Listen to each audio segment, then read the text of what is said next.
Brooks Running has a new shoe for you runners out there. Did you hear that? Better turn up your volume. In fact, turn it up to the max. Introducing the all-new Ghost Max. It's got all kinds of things to make your knees and ankles feel protected, like Max Cushion, Max Soft Landings with DNA Loft V2 foam, and Max Smooth Rides with their Glide Roll Rocker. Feel better on your run with Ghost Max. Learn more at brooksrunning.com. It's time to say goodbye to hold music and say hello to fast customer support with Service Cloud. With trusted AI and data working together, you can skip long wait times and deliver efficient, personalized service right away, all while keeping support costs low and more customers happy. Reimagine your customer support with the #1 AI CRM for service. Learn what's possible at salesforce.com/products/service. This episode is brought to you by Carnegie Mellon's Tepper School of Business. Want to advance your career or switch fields? An MBA from Carnegie Mellon's Tepper School of Business can help. Earn your degree from a top-ranked business school with a thought-provoking curriculum, one-on-one leadership coaching, support from experienced career counselors, and full-time, online hybrid, and accelerated MBA formats. Join the intelligent future. Visit cmu.edu/Tepper to learn more. Welcome to the Age of Jeremy. Before we get started, make sure that you follow me on Instagram at Age of Jeremy, follow me on Twitter at Age of Jeremy Q, and follow me at TikTok at Age of Jeremy, and I think Triller at Age of Jeremy if you want to give that a shot. I don't put a lot of content out on there yet, but I'm working on it to build a strategy for that. And you can also follow me on Facebook at Age of Jeremy. So everything's at Age of Jeremy except for Twitter, which is at Age of Jeremy Q. But I'm on Twitter all the time, and I try to be on these places as much as I possibly can. And I'm really happy to be back. I've been out for the last couple of weeks. I was trying to get some replays going, but I wasn't able to get as many replays as I wanted to over the last couple of weeks. And so because of that, I did not release the last couple of weeks, so I really apologize.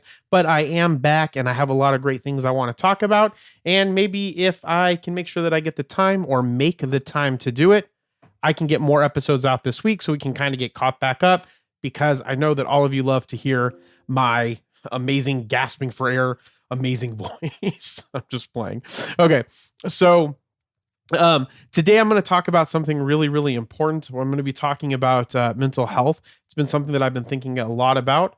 And so I'm going to kind of deep dive into my personal story around mental health. And I also wanted to talk a little bit about what's going on in the current economy, because a lot of bad things have been happening, and it's the loss of money and cryptocurrencies and stocks has made people do some terrible things. We've even known someone or someone that was kind of linked to our academy, maybe through like a friend of a friend.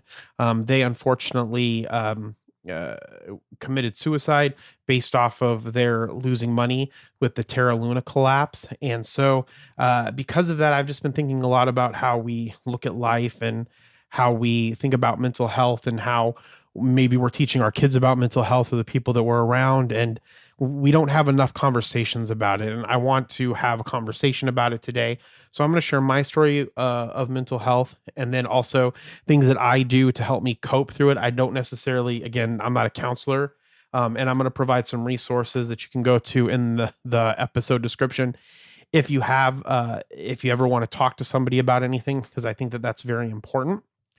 And so today is going to be really personal for me, and I hope that you get some insight about it and can apply it to your life. If not, I hope that it makes you aware of mental health in our society, and kind of the way that I've perceive it and the way that other people perceive it, about the other way that people perceive it, and that we don't have enough conversations about it. I hope that made sense.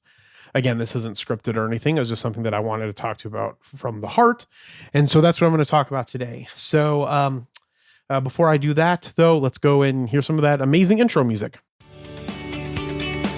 My name is Jeremy Quintanilla. You are listening to Age of Jeremy. I'm an entrepreneur, and I'm the co-founder of Age of Radio and 3T Fitness, and, well, other businesses that I am working on. This podcast is about everything that I learn and the trials and tribulations it took to learn them. I hope you enjoy.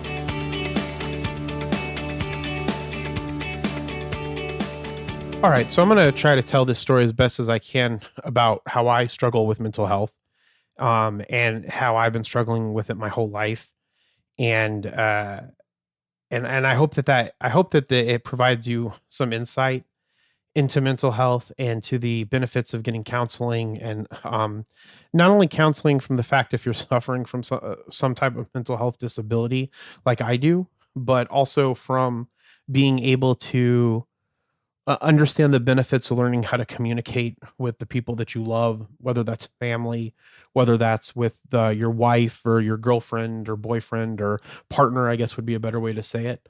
And knowing that it's okay to talk about how you feel, and it's okay to be able to look at yourself and say, "Hey, I need help with these things." And I feel that if I am able to have this conversation and open up these conversations more, then maybe other people will feel better talking about these things. And so I've struggled with mental health for most of my life. I have a disorder that I deal with, and Buddhism helps a lot with it because of meditation and mindfulness. But the disorder is called borderline personality disorder. And that sounds weird, right? Because it sounds like some type of schizophrenia or something along those lines. But essentially, um, uh, it's not. So it doesn't mean like I have multiple personalities or that there's two different kinds of Jeremys. The reason why it's called borderline personality disorder is because when the disorder is not controlled, right, or being looked at, it can look like this person has different parts to themselves. And a lot of the times it gets misdiagnosed as bipolar disorder, because of the mood swinginess. Unfortunately, a lot of times when people say, "Oh, they must be bipolar," that person's usually exhibiting things of borderline personality disorder. So the way that I explain it and the way that that's been explained to me and helps me with it is that borderline personality disorder is you have a triggering event that happens, right? It could be something really sad or it could be something really exciting. But something internally happens in you and you go to a higher level. And those are usually like the manic episodes, right? So you're all feeling really, really good. You'll go out and you'll drink maybe or do drugs or live lavishly or not have any care in the world. And then you'll be like that for months. And then something will happen and then you'll get really depressed, right? And that depression will last for 6 or 7 months. And when those depressions happen, that's when people with bipolar disorder have that difficulty time. And that's a lot of the times when they may possibly hurt themselves or harm others or something along those lines because they're really depressed. So that's bipolar disorder. Borderline personality disorder is a little different. It is a irregulated emotional control. And so what I mean by that is, let's say you experience someone says something to you, okay, and you get angry at them. You might get really, really angry, but your anger is, just like what normal anger would be. You're agitated, you're angry. You may want to yell at them, but you're just angry and it'll subside. With borderline personality disorder, when that anger hits, it's an exaggerated anger. So you can't see my hands, but regular anger is like, say, at a level 3. And then people that experience that same type of thing, like maybe someone cuts you off on the freeway, or maybe someone says something that you don't like, right? Where a normal person would be mad at like a level 2 or 3. Someone with borderline personality disorder, they get mad at like 7 or 8. Okay. And then they're mad. They're trying to understand that, how to feel about being that angry. And then let's say some other triggering events happen. Someone makes a really funny joke, right? A normal person who was mad might think the joke is funny, or they maybe need to calm down. Well, or they'll think that the joke's kind of funny. A person with borderline personality disorder will then go from being really angry to being really laughing and funny, almost like that anger didn't exist. So you can experience, right? I'm going to use me as an example, blowing up over something stupid. And then that same person who pissed me off that I blew up about says something funny. And then I'm fine, like the other thing didn't even happen. And so it's like an irregulated control. Same thing goes with being sad. So if something sad happens to me, right, a normal person's sadness level is like at, a -2, right? If we're thinking of, levels, right? It's like, if you're sad, you're like at 0, -1, -2, right? Well, someone that has borderline personality, their sadness is like at -10 over something that would make a normal person with regulated emotional control at, say, like a -1. Okay. So borderline personality is this constant up and down of these constant emotions. And it leads to people doing, ridiculous things because they don't have that regulated control. And so one of the things that's really helped me, so I was diagnosed at this when I was 16 or 17 years old, and I was on medicine for it, similar medicine called Depakote that you would give to someone for bipolar disorder. And they thought that I had a little bit of the bipolar disorder piece too, but it turns out that it was mainly just borderline personality disorder. So as I went through my 20s, right, it just was always there. The thing that helped me not have to take the medicine and to be able to get off medicine was meditation. And so the type of therapy that most people go to how to have regular lives, go to college, get degrees, get a job, start businesses, it's a lot more difficult for us because of our ability to have to regulate our emotions.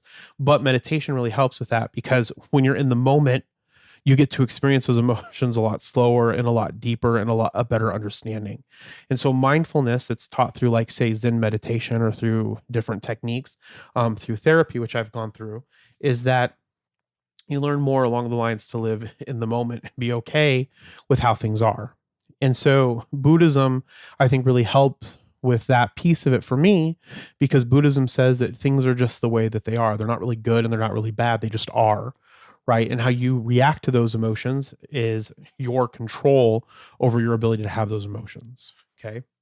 And so because of, my history with my mental disability, right? And, on job applications say, oh, do you have a mental disability? Borderline personality disorders on there. I have to click it. And, you just look at it as a disability. It's just who I am. I'm okay with it now. I'm okay having conversations about it. I don't really, care if people judge me about it, because I'm explaining it so people can understand how that is, how the disease actually works. And the reason why I've been thinking about this a lot lately is because of a few things. One, me and my wife, we go to counseling to make sure that we have a really strong relationship. Um, and not necessarily because there's anything bad in the relationship. Sometimes there is, and sometimes that counseling really helps. But because it helps provide a mediator for us to express our feelings in a safe environment, right, with a mediator, so that we can have better control of those conversations and then take those skills that we learn inside that counseling and apply them in our everyday lives so that we can help communicate with each other. Because what I feel that a lot of my generation, I'm an elder millennial, I'm 38, is that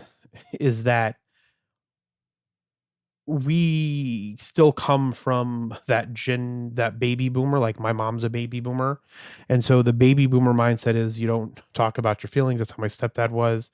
You don't go to therapy. There's this whole thing where you don't take medicine. You're not really struggling, or you're not really struggling. You just need to get over it type of attitude. And while I think that to some degree that's beneficial in certain situations, right? Like being able to, experience, a normal bad situation, and being able to say, okay, I think I can get through this. I can get over it and kind of pass. Sometimes that stuff sticks inside, and it's okay to talk about it. It doesn't mean that you're going and you're whining and complaining to your counselor or to your psychologist or whatever the case is. You're having a conversation with that person so you can be able to ask the questions to help you kind of figure out how you feel about what's going on. And there should be nothing wrong with that. And I'm a proponent that more people need to do it, especially because um, therapy and counseling costs so much, and some insurances may not cover it. I think more and more insurance companies are covered. Employees are having it in their insurance plans. But a lot of people that are in difficult situations where they don't have the money, they're struggling. How are they ever going to learn how to cope with how they're feeling and how to interact with people if they don't have the money to actually go and get the kind of help that other wealthy people are able to get? And that's something that, has been on my mind a lot, especially when we're in this interesting phase in our economy where new people, millennials, Gen Zers, I don't know. I think Gen Zers would be the next ones down. Because they're the babies of Gen Xers. Yeah. Or really old millennials. Um, and so And so they're getting into, investing, and, that bridge between them are getting into investing, like the Zennials, I think that they're called, which is a step between a millennial and a Zennial and a Gen Zer. And so, they're like 26, 27, 28. They're getting to investing, and they're, been, flourishing over these last couple of years. And then they have this recession that we're going into, and it's going to be the first for them, and they're going to lose money, and they're not going to know how to feel about it. They're not going to know how to cope with it. And money is a very big driver of sadness. When you don't have money, not only can you not afford the things that you need, like food and water and shelter, but we have this societal pressure on us that says not only do we need food, water, and shelter, we also need to have, Xboxes and PlayStations and Porsches and, Rolls Royces, and we need to be famous on social media. We need to be, Logan Paul, and we need to be, Gary Vaynerchuk, and we need to have businesses, and we need to work all the time. And all of these things is just media that's being thrown at us, telling us how to live our life. And if we don't know how to cope with that, and we look at our life and we don't have that money, you're going to look at yourself and be a failure and think of yourself as a failure when you're really not a failure, right? Because you're allowing the exterior people or the people on the outside to tell you how you should feel and who you should be and how you should act.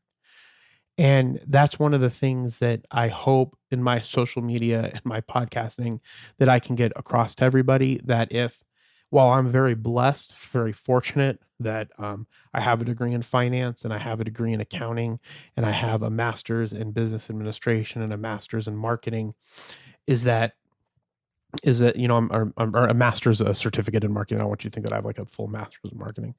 And because of that, I've been very successful. And I think that there are things that we can do, like getting a master's in business administration or getting a general certificate in business administration is beneficial.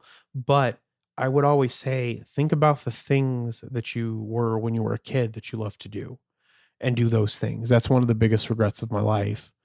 And because I think about that now, and I'm able to do those things now because I have the money, I just think if money wasn't like the underlining thing that I needed or wanted, because I had enough to eat, I had a roof over my head, I could have been able to go to college, got a music degree, got an art degree. Hopefully, someone would have been around to tell me that I should get some business understanding too, and investments, because that needs to be part of the individual's education system, the education curriculum, right? Is that I could have done that, and then I could just be doing the things that I could have spent the last 20 years doing, the things that I really enjoy. Right. And so we're seeing I feel that I'm seeing this everywhere. I feel that I'm seeing a bunch of people doing the thing that they're doing because they say that they have to have social media to have content. People tell them that they need to have millions and millions of dollars. People need to tell them they need to have a side hustle. People need to tell them that they have to have a business. And that's what they're going and doing. And they're not actually doing the things that inherently they enjoy. Like when I was growing up, I loved to draw, I loved to paint, I loved music, I loved poetry, I loved, plays, playwriting, movie writing, acting. That's who I am. And I was made to believe that that's not who someone should be, because you have to provide a living for yourself. But if you think about it, tons and tons of people provide livings for themselves doing those things. Right? If you couple that with investing, then you will be much stronger than if you didn't, or if you had a business understanding, you could turn it into a business. And that's what I hope to do. But back to what I was originally talking about, was that therapy is really, really, really, really important, because we are in a time now where we still don't think that we're telling people that they should be going and talking about how they feel. And so on top of that, it was interesting to me because I've been watching a lot of Frasier at night. So I do usually work. So I work from around 7:30, sometime where between 7:30 and 8:30, depending on if I'm driving to the gym or not.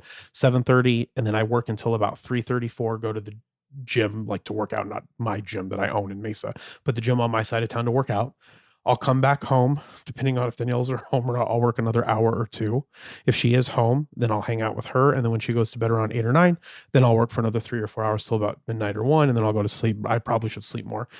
Sleep is really, really important to your mental health. I'll do that. But anyways, in the background, I like to have Frasier on because Frasier's the show that Frasier's probably one of my favorite, is my favorite show. And I like having it on in the background sometimes, either that or Bob's Burger. And so I'll have that playing on in the background. And one of the things that I really enjoy about Niles and Frasier is their ability to talk about how they feel about things and to get advice from one another. I've always felt that people shouldn't, men especially, I'm just being honest, men shouldn't do that. And so I don't do that as much as I would like to share my thoughts, even with my friends like, Coach JV or CJV or people, my friend Alex, who's one of my best friends, or my friend Luke was probably the closest one that I did that with. But I'm sorry, someone's teamsing me and that sound's coming through. I feel that being able to talk those things out and get advice from the people that are close to you, or from, say, a professional counselor or somebody. Hold on one second. Brooks Running has a new shoe for you runners out there. Did you hear that? Better turn up your volume. In fact, turn it up to the max. Introducing the all-new Ghost Max. It's got all kinds of things to make your knees and ankles feel protected, like Max Cushion, Max Soft Landings with DNA Loft V2 foam, and Max Smooth Rides with their Glide Roll Rocker. Feel better on your run with Ghost Max. Learn more at brooksrunning.com. Okay, that was Jackie, my cousin, and she was doing an amazing job by putting some new podcasts on our Age of Radio network. If you didn't know, I have a network, podcast network. Well, I have a media company called Age of Radio that has a podcast network that's part of it that's free for anybody to join. So if you want to join that, head on over to ageofradio.org, go to the hosting page and learn more about that, and then reach out to us. But so Jackie's working on that, and she was teamsing me. And this is not to be confused with Coach Jackie, who works for the 3T Warrior Academy. But because I was watching Frasier and seeing Niles and them talk about, their feelings all of the time, it made me wish that I was able to do that more. And so that's why I wanted to come on here. And I got the idea that I would give you some tips on things to do that can help manage some of the stress. And I think the number one thing is have a way to be able to talk to someone about your feelings and have them be okay with just listening. And so what I mean by that is not necessarily giving advice. One of the things that I do a lot is people come to me and they want to vent or they want to share their feelings and thoughts. And what I do is I just automatically try to solve their problem. A lot of the times people aren't looking for a problem to solve. They're looking for someone just to listen to them. And so it's really important to be a good listener, which is something that I'm working on. So if you have that person in your life, find that person and maybe discuss that you want to have them to talk to them with, and be open to hearing them as well, right? It's a two-way street, and being able to listen to them and not want to give advice. So the second thing is that if you can, see if you can get on a regular counseling session, maybe once a month or once every other month. When the economy is going really bad as it is now, people are losing a lot of money because of cryptocurrency. And maybe if we go into a recession, money is one of the catalysts that causes people to kill themselves. I'm imagining the most. I don't know if that's an actual statistic, but I would imagine it is. Or maybe relationships is the number one thing. I don't know. And so you want to be able to have someone to talk you through some of those things. And I want to tell you right now that there's nothing wrong with that. I think it's good. I think it's a strong thing to be able to go and say, hey, I need to talk to someone about how I'm feeling about this because I don't feel good. I'm sad. I don't like what's going on in my life. And I need to learn skills or to be able to discuss this with someone so I can make a better decision on how I'm going to move forward. So I don't think there's anything wrong with that. The third thing is I would really, really recommend that you journal. Journaling is something that helps me. I keep a pocket journal with me. I don't really carry it in my pocket anymore. I'm going to try to more often maybe, or take it with me more than I normally do. And I think having different types of journals for different types of things is really important. I don't think you need to get crazy. I don't think you need to go crazy like me, but maybe have something where you can just talk do the journal about how you're feeling, or talk how you want something to turn out, because that can help with anxiety, right? So like if you know that you're into cryptocurrency, having, like talking about how you're going to feel if this happens. And if you're going to feel that way if that happens, then maybe you shouldn't be all in on that one, currency, or maybe you need to diversify out of cryptocurrencies and into stocks, and it can go either way. Right. And then the reason why I'm talking most about this is because, like I said, there was someone who was associated with someone that I knew that lost a lot of money when Terra Luna crashed, and they committed suicide. And I don't think I don't want to live in a world where people feel that they have to do that they don't have any other hope. Right. Because we're all in this together, and we can all be each other's hope if we're willing to listen to each other and help each other. And we're willing to make good friends and not be dicks. And so being able to journal is something that really helps me, because I can talk through situations. I can talk about how I feel. I can be, I can talk, I don't want to say I can be mean to myself, but I can talk myself through it through, journaling. Okay. Then the next thing is meditation. Meditation is one of the best things, is probably one of the most important things that I enjoy doing. Meditation, I don't do it as much as I would like, or mantra chanting or any of that.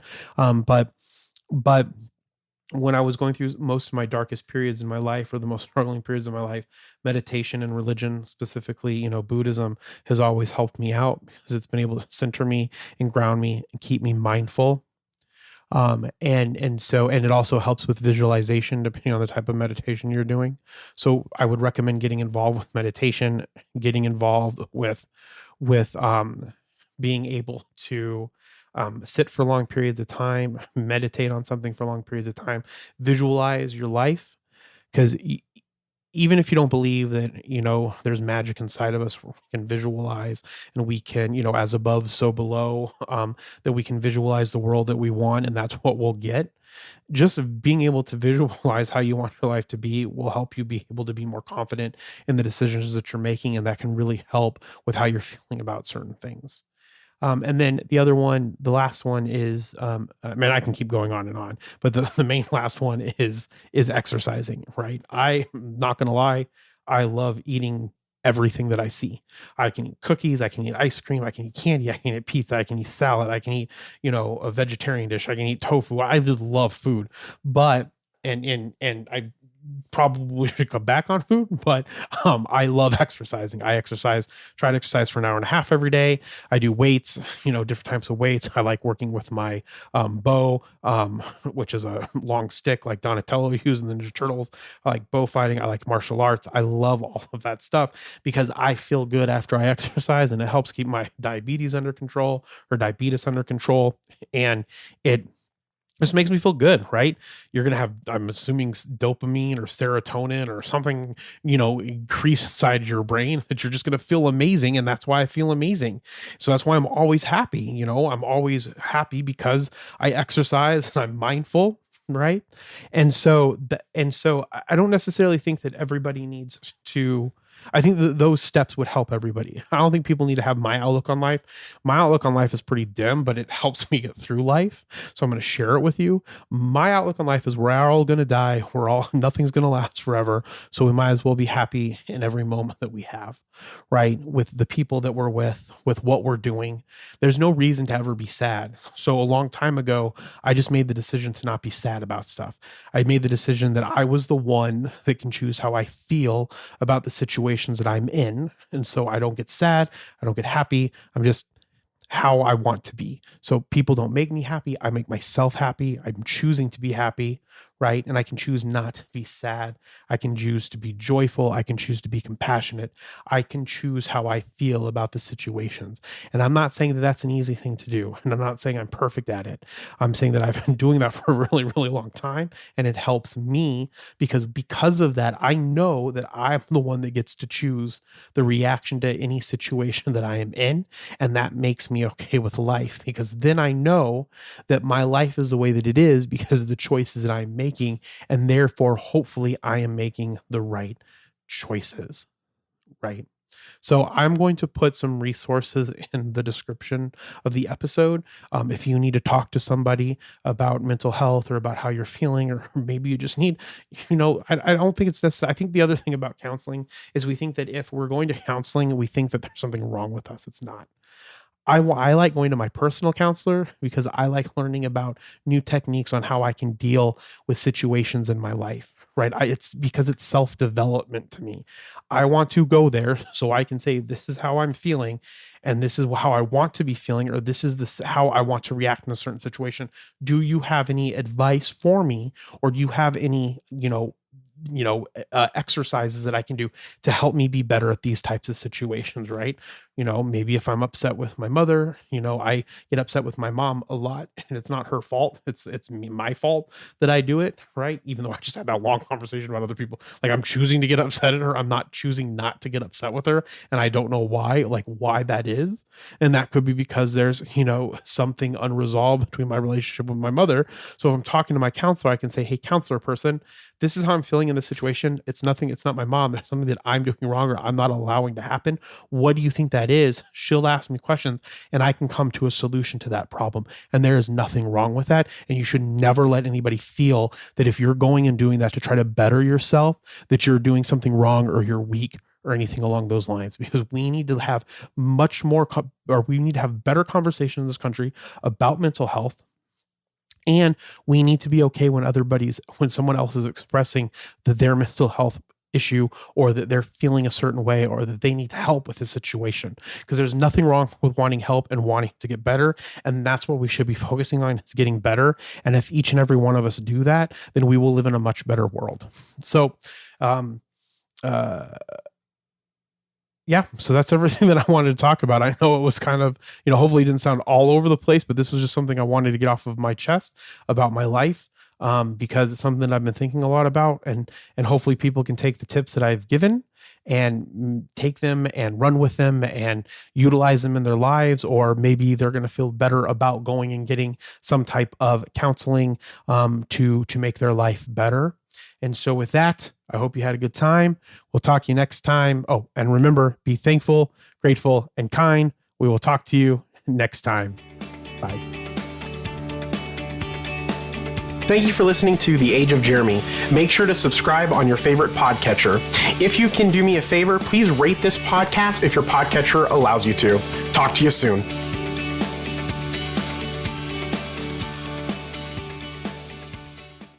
Okay, everybody, it's Michael E. Cullen II. And I'm Sesame and Carta from the All Too Real 2 podcast. We're passionate about movies, TV, and pretty much all things pop culture. Dive into the chaos of failed sitcoms, direct-to-video sequels, and the quirky realms of cinema and TV. Join us every Thursday for your dose of All Too Real 2 entertainment. We'll guide you through debates like whether Howard the Duck qualifies as a superhero. Ponder if Larry the Cable Guy could be the new Rock or Schwarzenegger. Discover if some shows and movies should have stayed in the cutting room. Ever heard of a sitcom featuring that dictator with the funny mustache? Well, we watched it. We're dedicated to unraveling the peculiarities of pop culture, sometimes with awesome guests. So, if you're into the eccentric world of pop culture, listen and subscribe to All Too Real 2. Available wherever you find podcasts and on Age of Radio.